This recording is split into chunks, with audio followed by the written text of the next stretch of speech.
Incredible flavours, even better stories. One pour, 10 minutes. Aussie bourbon lovers sharing bourbon with Australia. All right. Oh, that was an underwhelming bottle pop. Sorry, everyone. You probably didn't hear it even. Do you want to know what this one is, H? Or do you know what this one is? This one is an Eagle Rare. It's an aged 10 years. It is. Well, Eagle Rare 10 years. That's their thing? Yeah, look, it says it on the bottle. Yeah, got it right. Eagle Rare 10 years. And can I give you, it's kind of quite uncommon to have an age statement on a bourbon. Standard bottle. Well, maybe I'm saying that, and that's not true. It's just not that common to get a lot of untrue things. Do you think I do? Check your facts if you listen to this podcast. Yeah, maybe don't. We make up a lot of stuff. don't believe most of what we hear. Hey, cheers. To Eagle Rare. Eagle Rare. I tell you what, this is. Oh. I do like Eagle Rare. One of the things that has struck me the most about Eagle Rare is that it's probably the most boring bottle shape of the bourbons. It looks like a wine bottle. It's a wine bottle shape. Yeah. You would, if you got a bottle of Chardonnay or Riesling or something at Dan's, it'd be in the same shape bottle. Yeah. A clear so glass it doesn't stand bottle. out, but kind of does stand out for that reason. Well, does it though? In amongst all the bourbons. Is it blur in terms of the bottle shape? And then it's just a picture of an eagle. And like, to me, it doesn't do anything spectacular. Like, you can see a lot of the beautiful colour. But they don't need to worry about making the bottle stand out because it's exceptional. It is so damn good what's in there. 10 years old. It's from Buffalo Trace. Yep. The makers of this one. And it's not aged 10 years in that it's got to be at least that. So it could be older. What a cool question. Yeah. Is that, I think I've got my facts correct. Definitely right. Anytime a bourbon has an age on it, the only thing about the rule is that the age has to be the minimum age. So yeah, so it could be 12, it could be 15, but it's at least 10 years. Particularly where they're blended. So it could have this particular bottle could have barrels in it that are, as you say, 12, 15 years old. Maybe not, but that's what it is. And they definitely can't have anything younger than 10. The youngest is 10. Yeah. And so in the case of, for example, the Michter's 10-year-old 2023 releases that we've got, they are, that we know that they're older than that. They said they were 12 or 13-year-old barrels. So that, I think that's super cool that they did that. Yeah. So this is, age 10 years from Buffalo Trace. When you do the tour at Buffalo Trace, they speak a lot about how it's, I think, the most awarded bourbon in the world. Yeah, I think that would be. I'll quote you on that one, Dave. It's one of the most awarded bourbons in the world. Well, they've got such great bourbons there. They make Blanton's, Willett. No, they don't. Weller. Blanton's, Weller.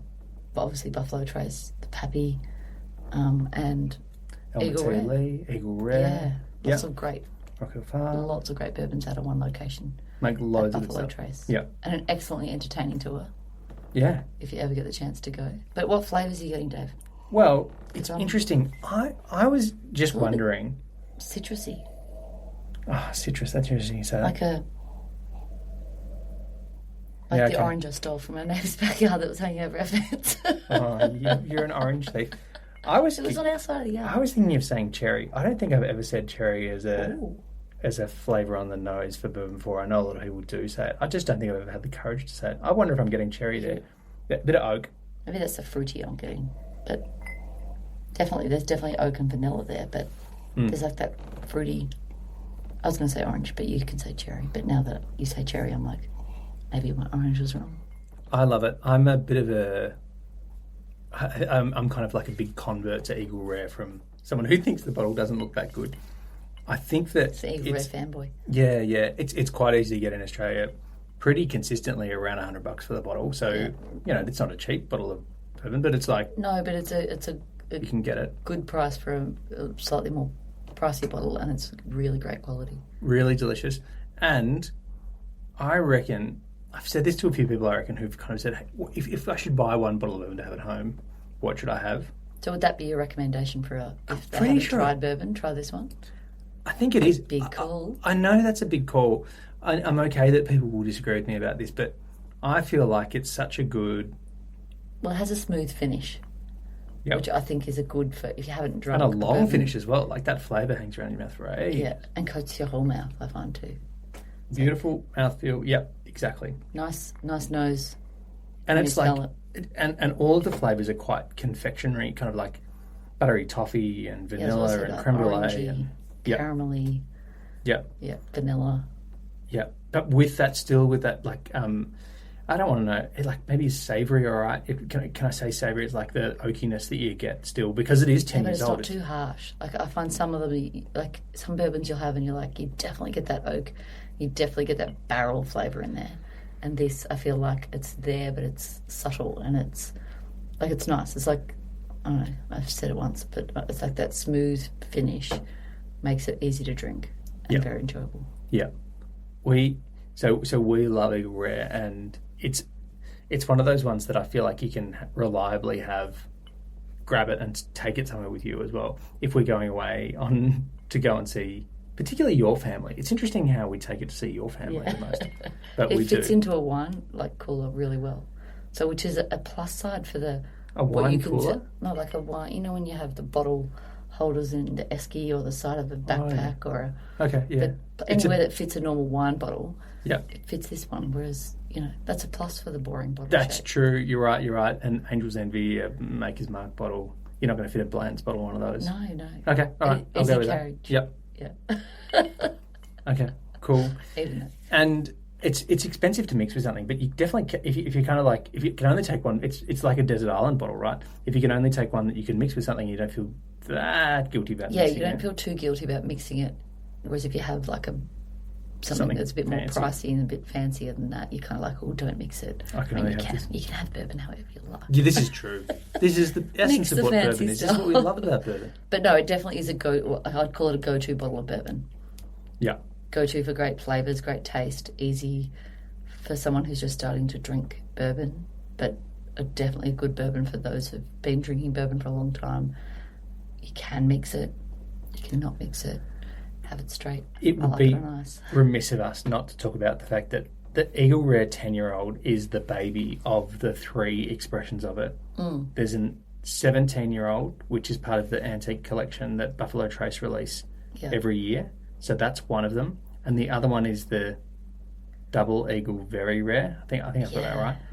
It's 20 years old and it's extremely rare. That's really hard to get. I'm pretty sure that's the one in the crazy box that when you see the crazy box being opened with the stopper that's got the eagle on it, that's the crazy one. Yeah. So these are these other ones. I have tried the 17-year-old one.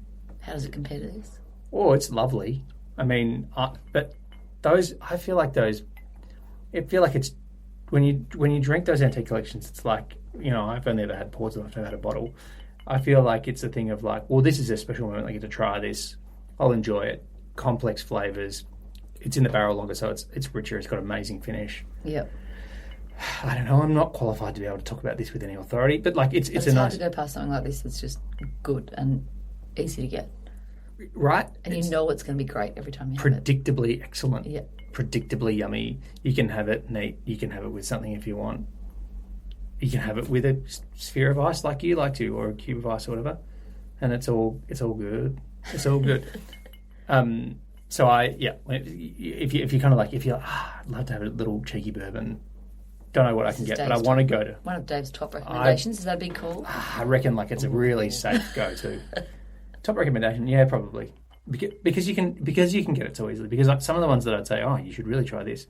Some of them are really hard to get your hands on in Australia because we're not living in Kentucky. Can't walk down to or queue up at the distillery and get our hands on it. Pop over to Buffalo Trace. That's exactly right. But if you do get to go to Buffalo Trace, I think there's like 4 or 5 different tours you can do, right? Yeah, but even just their standard, their tours are free. Like the standard ones, which is great. Because I know some places you have to pay to go, but their tours are great. Tip your tour guide because you're not paying for it, so you tip your tour guide. Yeah. But the tour guides are excellent, like really entertaining, lots of great knowledge, but a lot of fun. I think that's my if I had to say why Buffalo Trace distilleries are a bit more standout, the tour guides are a lot of fun. They are a lot of fun. And you get to see kind of all aspects of production as well.